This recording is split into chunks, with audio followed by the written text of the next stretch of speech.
Hello chess fans, today we're going to look over my round 3 game against 2391. So this was the top seed in the tournament, and before the round, accelerated pairings were used, so even though we were both one of the higher seeds in the tournament, we had to play each other pretty early, which was I was pretty bummed out about it, for one, because I was with black, and I really wanted to try to take my chances for like a win in this game.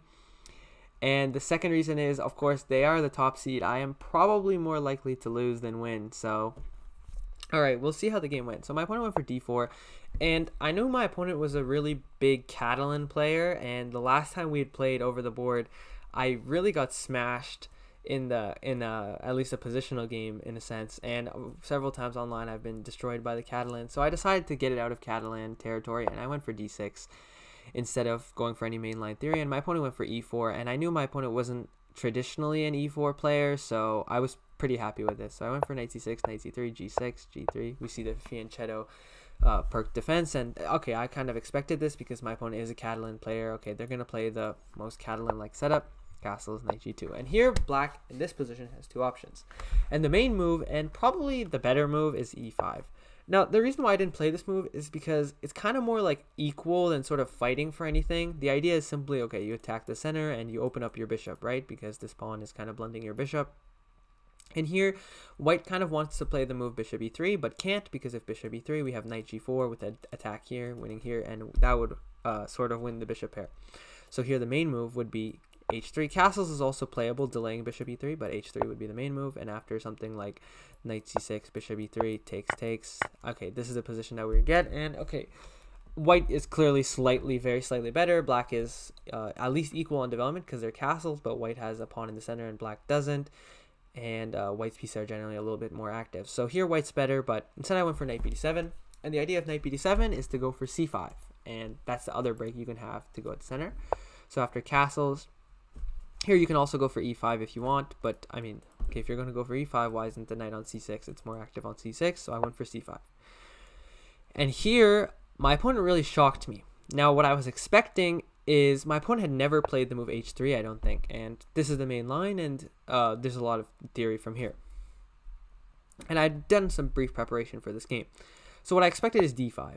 And after d5 here, black has really immense win rates, and I'd say the position is much easier to play for black because of the fact that white is playing with more space, but it's going to be harder to get this in, and the break e6 after takes, pretty much all of white's pieces are bad if you look at it. So after the eventual e6 takes, white's going to be in a little bit of trouble. So I like my chances here. But instead my opponent shocked me over the board and played a move that has surprisingly never been seen before, and the move is bishop e3. And while it does look like a very natural move, it simply runs into the idea of knight g4. And now, I will be honest, during the game here, I thought I was already equal. So I thought, okay, the Pirc is not a great opening, so you can't really get equality that easily. So I was thinking during the game, my opponent really allowed the knight g4 after bishop e3. This must be bad. It has to be equal. Now, according to the engine, according to the database, this bishop e3 move was a novelty, but also this position is apparently plus 0.5, which is like normal in the Pirc, but like, wow, I could not believe myself here because, yeah, white should not be getting this big advantage from any sort of opening, despite the fact that it was a Pirc, and yeah, this is not a really normal way to play. So I went for h6, attacking the bishop again, and my opponent went bishop c1. So I think you can see my confusion at the evaluation of this position. I think it's much closer to equal because, okay, white's wasted 1, 2, 3 moves with the bishop all the way to go back, and now it's black gets another move, so I don't think that can be very good. Plus knight g4 probably helps me. The knight's better, like maneuvering around, and okay, h6 might hurt me in some sort of position if you double like this, but probably just a nice move for Luft. So I don't think that that's necessarily the best way to play, but all right, that's what my opponent did, and my opponent was a strong player. So knight d5, and here I played the sort of proactive move of knight g5. Okay, h3 is going to come, and I might as well not let it come with tempo. And here my opponent went for f4, and that just attacks the knight, gains some more space. It makes a lot of sense. Now, the engine really hates it and likes to move like h3 more, but f4 seemed like the move that I was expecting after knight c4. The best move here is knight d5, but I was expecting the move queen d3. And now here I had to think for like a while. I thought for like 10 minutes here.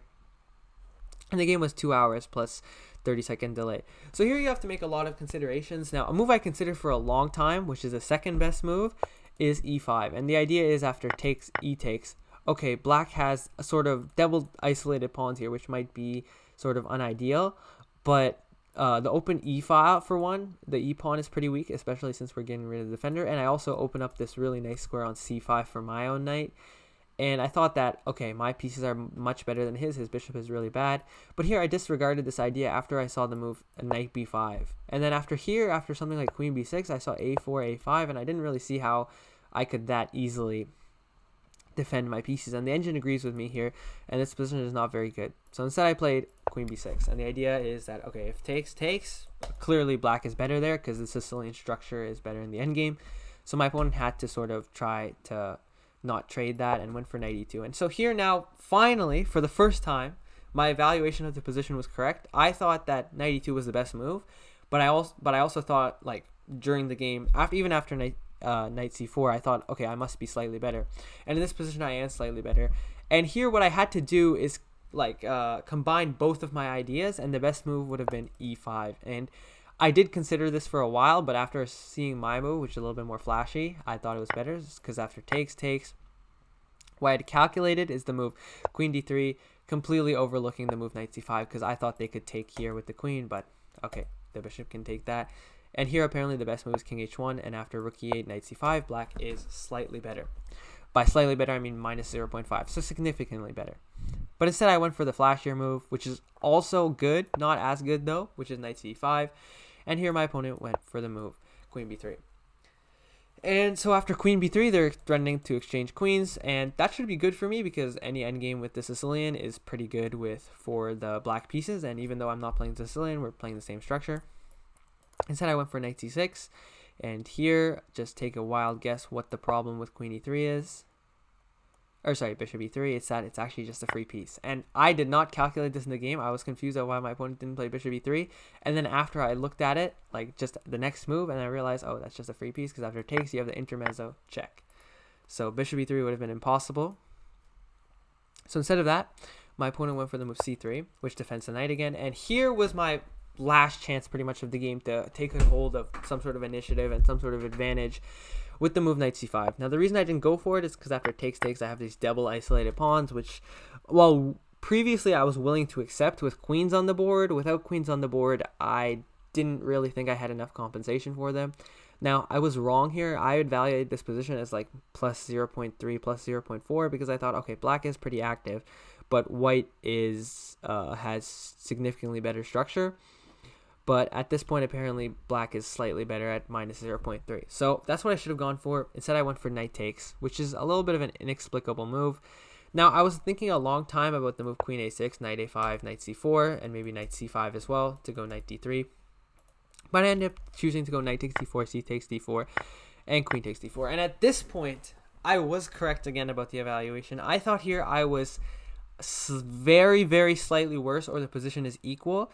And you might say, why? Doesn't white control the whole center? And now, while white might control the whole center, I feel like, first of all, they have this structural weakness. And the second reason is that even if you control the center without queens on the board, it's not really like you're gonna like roll me over the board. Not to mention that my pieces are with knight b8 or something like this, bishop d7 here, like they're always active, and it's not really easy to break through my solid position. So I thought here I was slightly worse, or maybe equal. And here I played a really dumb move. I played a6. And now, if I were to explain that move to you, it would be a really dumb explanation because it's sort of way too scared. So now, what I was scared of, and my next move, my other move was the move e5. I was also considering this. But what I was scared of is like knight c3, knight b5. And it would have a devil threat here. Now, that's just a ridiculous thing to be afraid of. Like, I'm really not sure why I was afraid of that, and I went for a6 because of it. I was also wanting to move my rook to c8, but I knew the rook would be tied down to the a pawn, so I went for a6.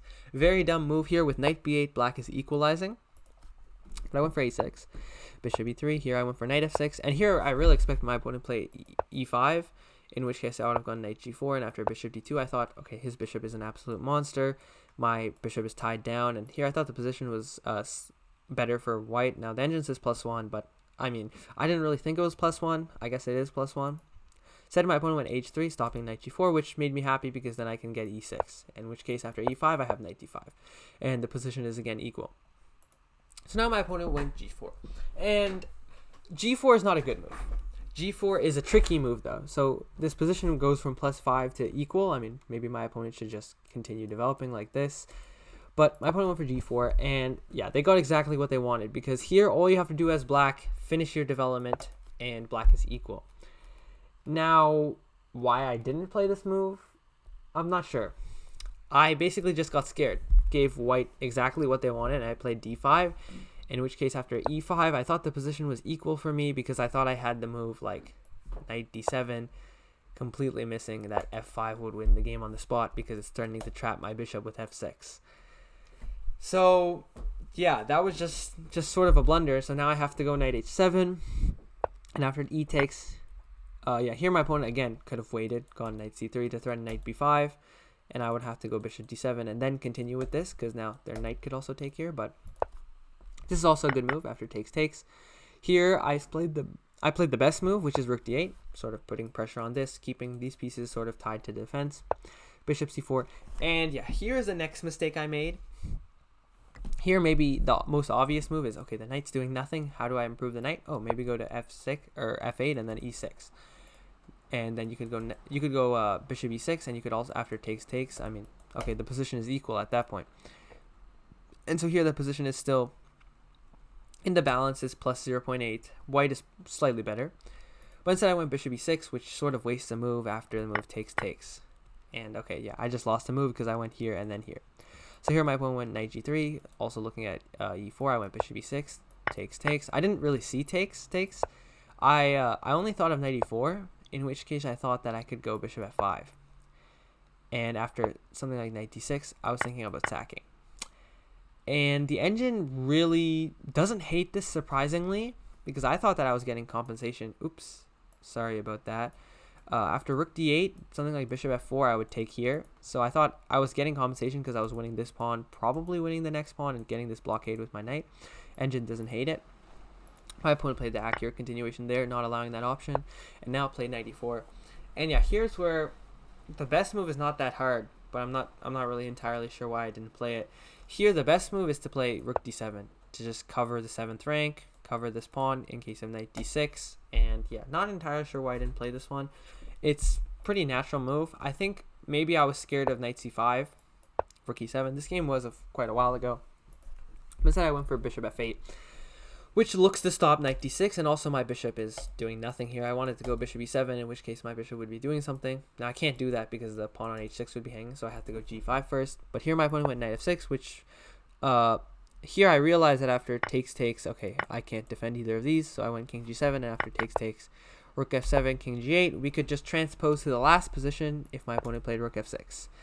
But thankfully for me, my opponent made maybe their first sort of bad-ish move, like move that significantly gives up the advantage with rook takes b7. Not a terrible move, but they could have been plus 2.5, and now they're plus 1.5, and plus 2.5 is probably decisive. So the reason why this is bad is because I'm forcing a trade after rook a b8, takes. And you might say, okay, well, trading pieces when you're down material isn't good. Well, that is true, but when you have two rooks, defending with one rook is much easier, because when you have two rooks, both your rooks are passive. If we notice here, both my rooks are really bad, while his rooks are really good attacking this, and this is a pig on the 7th. So after I trade one, okay, now he can't have two pieces that are better than mine. Or sorry, he can't have three pieces that are better than mine. They're both rooks and the bishop. He can only have two with the bishop and the rook. Also, I apologize for the rain that you might hear because it is raining today. So here my opponent went for b4. And b4 is sort of tricky move, and the idea is that after rook takes a6, attacking the pawn, also taking a pawn, rook takes b3, we would transpose. So my opponent went b4. I took, because I don't really have much of an else of an option, takes, and I just transpose with rook b3. But instead of that, apparently g5 is barely better for white. Like, just ridiculous engine lines after takes here.